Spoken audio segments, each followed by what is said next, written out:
Talking Point. I'm your host, Neeraj Shah. Our guest today is Aditya Suresh of Macquarie. Aditya, great having you. Thanks for taking the time out.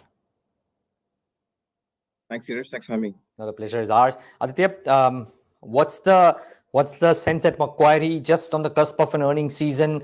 There are various reports which talk about how we could start off with a bit of a bang this earnings, and that might hold us in good stead for the annual EPS assumptions or earnings assumptions, no matter what we do in the next 3 quarters, and which might augur well in terms of the markets because of the heightened valuations that we are trading at. How are you thinking about all of this? Yeah, look, so I think let me start the valuation backdrop and then kind of delve into the earnings piece, which is that I think since April, clearly there's been a confluence of factors which have been at play, which has helped India. So at one point this year, we were underperforming emerging markets by 10%. Today, as we speak, we're outperforming by about, say, 200, 300 basis points. And so there's been a very sharp reversal here. In terms of valuations in itself, just as a starting point, today we're at about 19 times 2-year forward PE for a MSCI India perspective on consensus. When you think about that compared to emerging markets, that's at about 10.5%, 10.5 times. World is at 14.5. US is at about 17. So the point is, so we're still at a meaningful premium to emerging markets, world, US. Now, there are fundamental support factors, and the key support factor is on earnings growth. And so when you think about consensus estimates, and to your point about the earnings kind of big bang, consensus today is pricing in a 17% 2-year forward EPS growth. That's in expectations. Now, if you contrast that compared to emerging markets, the expectation is about 10%. World is about 8%. So this entire kind of EPS growth outperformance being a key kind of support factor here for India, and where we are from valuations is clearly something which is at play. And so how this kind of earnings trend kind of evolves through this result season and the next, so on and so forth, is clearly going to be really important. In terms of return on equity, there again, what you'll find is that India's at 15 times. This is about 300 basis points premium to emerging markets, but about in line with world, right? So when I think about the multiple as EPS growth, ROE, and those being the key determinants, you're seeing EPS growth being a key support factor. I think the other piece, which is also a key support factor, is more on, I guess, flows and therefore the cost of capital. Yeah. Foreign flows are kind of resumed for the past couple of months. Domestic flows remain really strong. And so where we are today, I'd probably characterize this as we're overshot in terms of fundamentals and kind of what growth is priced into the market. Is about, in our opinion at least, the market say pricing in slightly over 20% EPS growth on a 2-year forward basis. But in terms of fundamental building blocks, you still have quite a few sectors which are kind of speaking about high growth. So that's broadly kind of where we're positioned into the earnings season itself. Specific to your kind of question was, so I think financials has been one key area where expectations have been high. No, Aditya, sorry, Aditya, I'll come to those specifics, but just here's my question. I mean, two-pronged question. One, what is the earnings growth that you guys at Macquarie are penciling in for quarter one, part one, and part two? If the market were to correct, then almost it's very easy for people to say that, hey, we told you so, we were expensive, and therefore we'll correct. The difficult part is to try and even think of the valuations that we are trading at, considering all the fervor around India and the premium that India, quote unquote, should naturally get in the eyes of the bulls. So my question is, one, what is the earnings growth that you are penciling in? And two, are the bulls correct when they're kind of happy to be in India at these valuations because of reasons beyond valuations, which is this whole capex thing, India being the oasis of growth or one of the highest growing large economies, so on and so forth? So one is in terms of I think what's more instructive is probably maybe the full year, and so like whether it be this year or next year, consensus is pricing in 17% growth, as I mentioned. Macquarie's own estimates are below that, so we're at about say 13%. Okay. So we're below consensus. So in terms of our own fundamental framework, we struggle with where the aggregate market is at, tying that back to EPS growth and kind of what's in our estimates. So that's one. But in terms, having said that, I think it's important to at least acknowledge and for us to recognize that. So yes, valuations are rich and expensive, despite any measure you kind of look at. But that on its own, I don't think is going to be a derating catalyst. Okay. And I think the kind of reason for that is, or evidence to support that is, just look at domestic liquidity that's remained really strong. Participation in markets is low. I mean, these are all well-known factors, but I think it's a structural support factor here. Foreigners have come back to India despite that high valuation premium in the past couple of months, right? So I think what's happening with liquidity and flows into India, I think is a really important point to consider. And given kind of where we are, I think there's no derating event or trigger because of high valuations on its own. That said, in this kind of rich valuation backdrop, Neeraj, the way we think about this is then say that yes, okay, the starting point of valuations is expensive, but the way I think about this is then it ties back to earnings and position as which the sectors are we seeing kind of evidence that EPS is going to be right, and say financials maybe stands out there. The next layer to that could be about where do we have visibility of growth, even if it's kind of baked into estimates. And so there maybe it's financials and industrials, tying back to some of the themes which is speaking about. So I think the backdrop is rich, but I think within that backdrop, we still find quite a few bottom-up ideas which we like. And so yeah, it's we still fully we still be fully kind of positioned here, right? Despite the valuation backdrop. Okay, I get that. And just before I probe that answer, Aditya, thank you for that answer. A quick follow-up is, what are your clients telling you? You're right. I mean, for over 40,000 crores a piece in May and June, and nearly 22,000 crores, including bulk deals in July thus far. What are your clients, the global clients like Macquarie, doing? Have they come back? Are they looking to maintain the need or the affinity to buy India at these valuations, or are they now taking a back seat after 2 months of putting in money to work? I think this seems more like a structural dynamic whereby I think there's an element and a strong thrust towards increasing allocations towards India. Now, I would say that maybe end of last year, we were kind of similar-ish in terms of where we are from a broader market perspective, slightly below. At that time, there's an element of probably being underweight India, mildly underweight India into 2023. But even that has meaningfully flipped, despite the fact that now we're trading at a higher kind of higher price point. So I think there's a general push towards increasing allocations. We did not see it last year, whereby when China was kind of selling off, in dollar terms, that is the highest on record, right, in terms of foreign outflows. But I think the data which you were pointing to over the past 3-4 months is kind of suggesting that there is a push towards increasing allocations, albeit being specific about where you're allocating, right, or which stocks and themes you're kind of looking to allocate. Okay. Now, I heard you speak just a couple of things when it comes to either, I mean, in terms of preference, either whether the valuation parameter or whether the earnings visibility parameter. Financials and industrials, very large buckets, yes, but just two. So what's happening? Is there discomfort on majority of the other large buckets? Sure, there might be idiosyncratic buys out there, but is there discomfort across the others? I think in general, Neeraj, most of the buys for us today are more idiosyncratic, more specific bottom-up ideas and opportunities, right? So very few top-down driven kind of buys or sells here for us. I mean, but I think in terms of so for example with IT, right? In the IT sector, clearly EPS estimates have been toned down. Maybe 6 months back, the consensus expectation was say mid-teens kind of EPS growth. Today, that expectation is about 10%, right? Now, within that, again, so we think that it's not a one-size-fits-all. We like few mid-cap names. We like one of the large-cap names. We don't like the other one, right? So I think it's again fairly nuanced. But I think in general, with IT sector, I would say that our estimates are above consensus. We'd be wanting to allocate in that space, taking a contrarian kind of lens. I think demand, the cuts to demand, at least for us, is not as going to be as deep as what consensus is building in. We think margins have bottomed.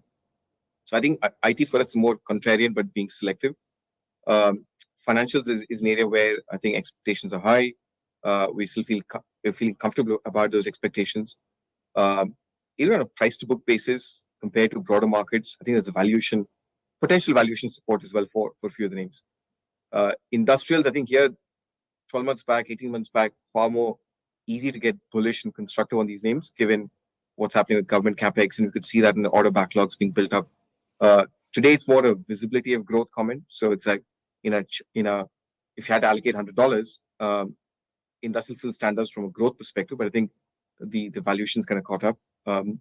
Just give me a flavor for other spaces as well. Like, for example, in energy, we do see downside for the private sector, but for the PSUs, I think there's a big turnaround in earnings, which is going to support some of the names there. Consumer, I think, is far more of a mixed bag, right? Where you are from a rural versus urban discretionary. I don't think it's a one size fit all kind of answer as well. Just give a flavor of how we think about it, but in large, Neeraj, it's more bottom up driven rather than it being starting with I want X sector as a top allocation. Got it.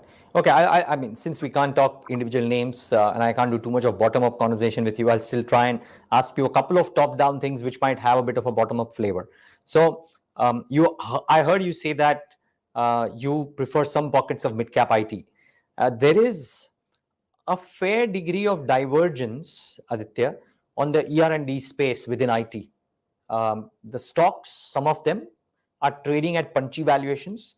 There are some houses or some peers of yours who are unequivocally bearish on them. At the same time, I hear some very smart money on the buy side being very constructive on these names, citing the long-term potential within niche areas. What is your sense? There are a handful of stocks out there, but they've caught the imagination of the buy side.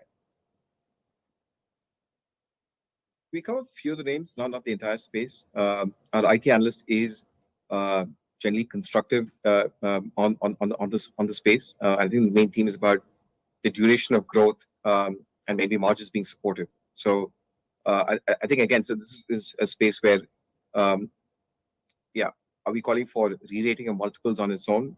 Probably not. But in terms of an area where there is duration growth and then there is that margin support as well, we're constructive. I think as a team, it's an area which we like a lot. Okay. The other thing is this. Are these things which move in cycles? So I heard you speak about industrials. I'll probe that first. And then I would want to wrap up this conversation by talking about real estate as a cycle. But first, industrials.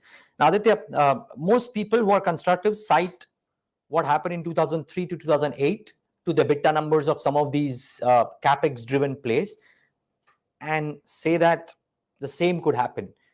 There are certain people who talk about how this cycle is slightly different in that, yes, capex is out there and currently only government but private will pick up at some point of time. But the nature of the beneficiaries might be different because it's not a lowest common denominator moving up together, but very specific pockets within automation, within specific niche expertise which will do well, and therefore there'll be a K-shaped set of winners within the industrial space. How do you guys think about it? Exactly how you frame the latter.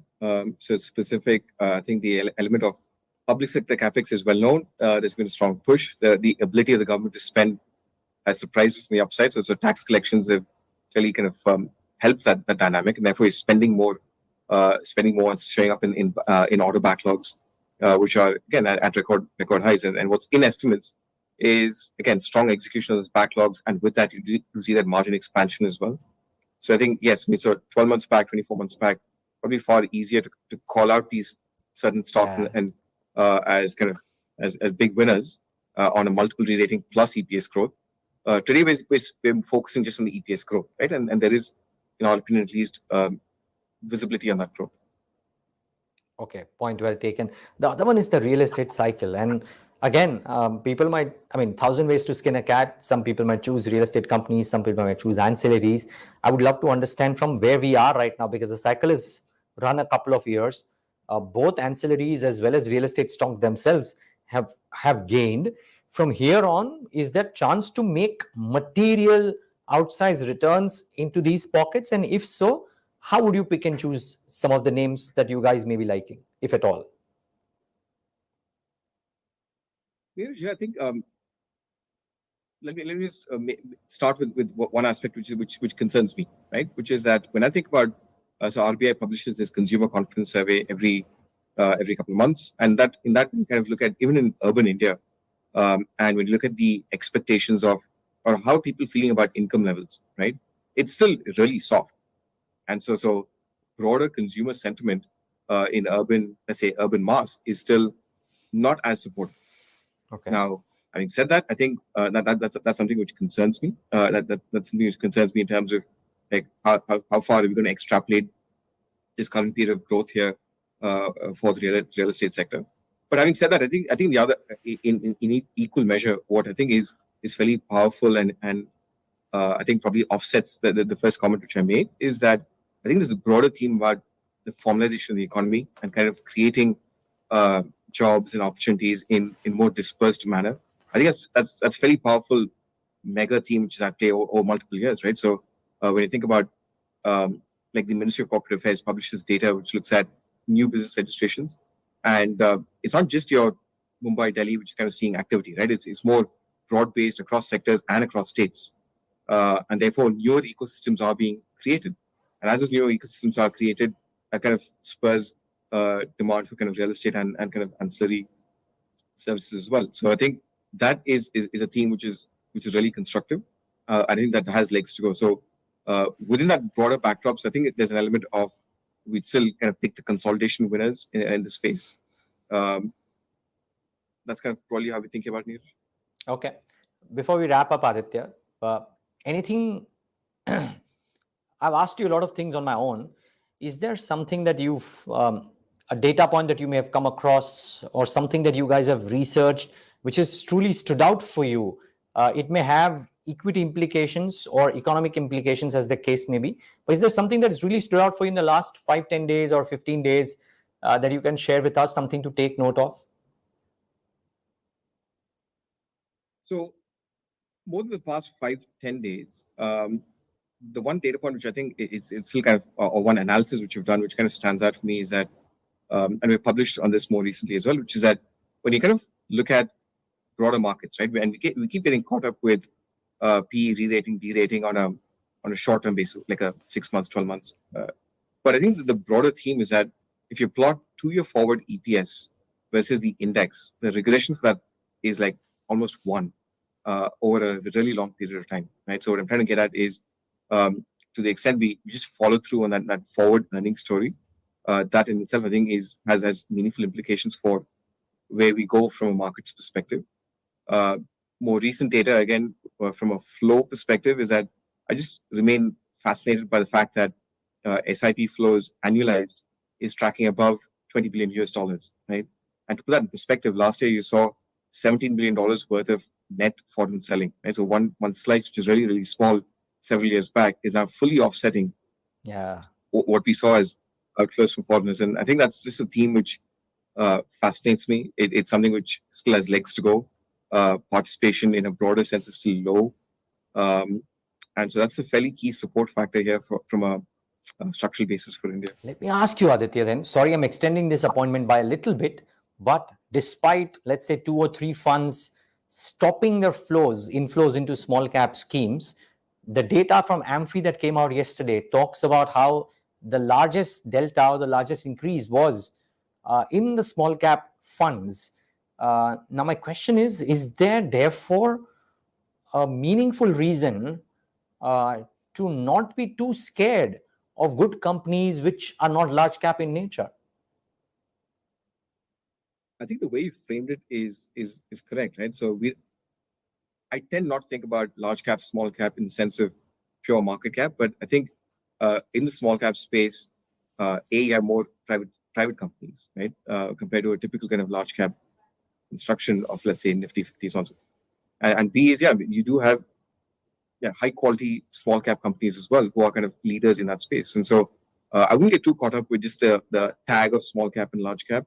I think I'd follow through on these quality and profit metrics. And so there are quite a few of these names which at least we the ones which we covered, we're fairly excited about. Great. Aditya, lovely talking to you. Thanks for taking the time out and being with us. And I'll see you on the 13th. Thank you, Neeraj. Looking forward to your event. Thank you. And viewers, thanks for tuning into this edition of The Talking Point. How do you make the most of the India opportunity as an investor? For that answer, all roads lead to BKC in Mumbai on the 13th of July. 3 big money managers describe the size of this opportunity. 2 of the largest mutual fund CIOs then tell you about the mega trends that they're investing in. Will the current capex cycle be similar to the one between 2003 and 2008? We get that answer from Sanjeev Sharma of ABB in a conversation with veteran investor Madhusudan Kela. And then we rounded off with 2 of the most prominent investing names talking about how to make the large bets and make it really big. All of this and more at the Trident Hotel in BKC on the 13th of July. Catch the action live on BQ Prime and NDTV.